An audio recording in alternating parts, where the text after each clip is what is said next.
তোমার না রবের সাথে বন্ধুত্ব ছিল? তুমি না মোনাজাতে ফুঁপিয়ে ফুঁপিয়ে কান্না করতে আর বলতে, হে আল্লাহ, আমি তোমাকে ছাড়া আর কাউকে চাই না। তাহলে এখন কেন তোমার রবের সাথে এই বিচ্ছেদ? তুমি না তওবা করেছিলে? তুমি না আল্লাহর জন্য সব ছেড়ে দিয়েছিলে? তুমি না বুঝতে পেরেছিলে তোমার আসল ঠিকানা কোথায়? তুমি না মুমিন হতে চেয়েছিলে, ইসলাম মেনে চলতে চেয়েছিলে, ভুলে গেছো?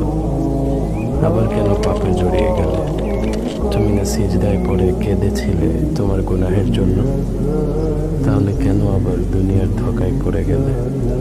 তুমি কি হেরে গেলে তোমার নফসের কাছে? আল্লাহর প্রিয় হতে পারলে না? বারবার শয়তানের ফাঁদে পা ফেলছো। ব্যাপার না, এখনো সময় আছে। তুমি কি জানো না তোমার রব কত মহান? তিনি অপেক্ষা করছেন তোমার জন্য, তোমাকে ক্ষমা করার জন্য।